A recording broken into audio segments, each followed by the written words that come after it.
Agora a questão toda, Urich, é como é que a gente faz isso dentro dos nossos investimentos?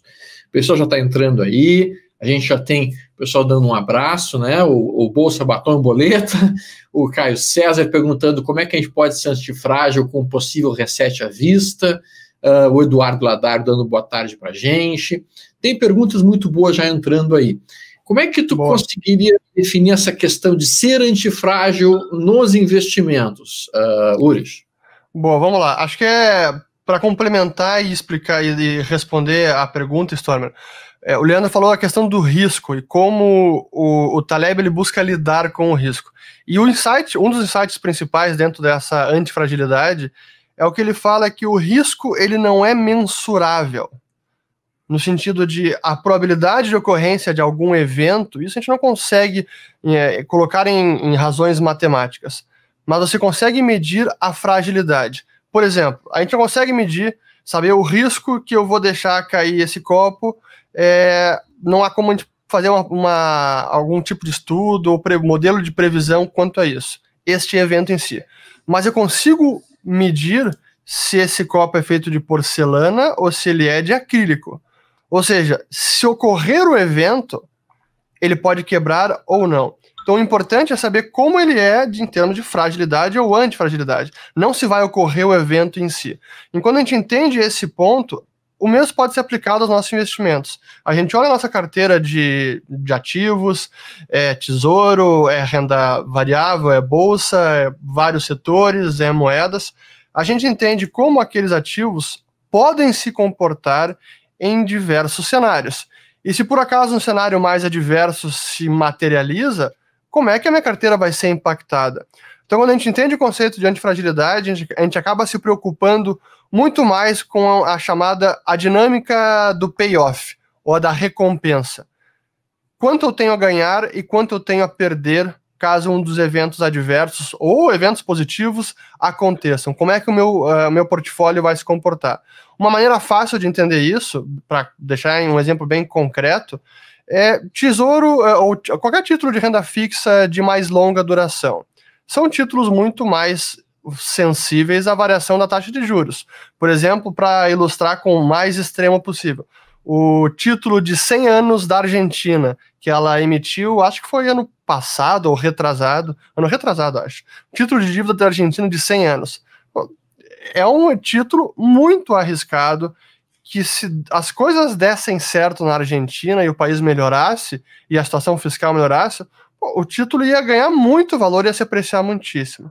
Mas se o cenário adverso ocorresse, como ocorreu, poderia perder muito, mais de 50%, que é o que acabou acontecendo. Então, entendendo a dinâmica da recompensa, como o ativo se comporta nos diferentes cenários, você consegue calibrar a sua carteira para ser mais ou menos antifrágil. Um outro conceito que ele trabalha muito no livro é a não linearidade do risco, né? Perfeito. Em outras palavras, se o dobro de alguma coisa ruim acontecer, não vai ser o dobro pior necessariamente, pode ser várias vezes pior, né? A gente pode entender isso, por exemplo, com uma das questões X aí da epidemia, que foi o número de pessoas doentes.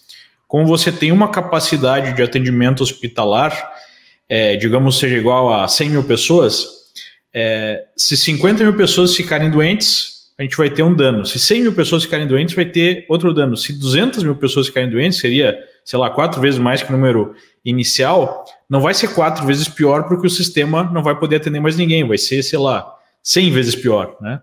Então, essa ideia de não linearidade é muito interessante para entender um outro conceito, que é a simetria de risco.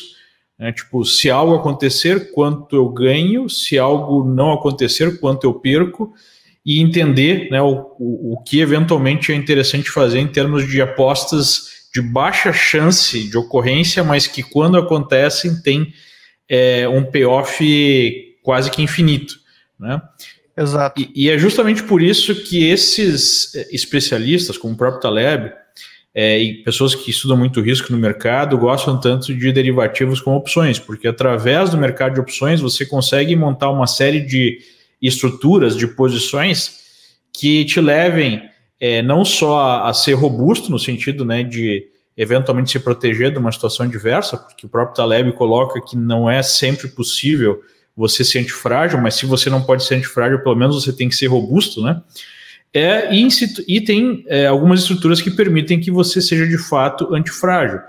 E uma das estratégias mais conhecidas, já respondendo aquela pergunta inicial do Alexandre, é a compra dos pozinhos, né? Como ficou famosa, que é você comprar opções de compra ou de venda distantes do preço, porque numa situação de movimentação muito forte para cima ou para baixo, você acaba tendo um retorno 10, 50, 100, 1000 vezes em relação ao investimento. E mesmo que você erre muitas vezes, ou seja, na maior parte das vezes esse pozinho que você comprou vai acabar virando de fato pó, né? Vai valer zero. Quando alguma coisa muito inesperada acontecer, vai valer muito. Deixa eu até só agregar essa dos derivativos, que é importante, porque é que a gente ilustra muito bem essa dinâmica da recompensa, ou a convexidade ou a concavidade. A convexidade é mais a ganhar do que a perder, e a concavidade é mais a perder do que a ganhar.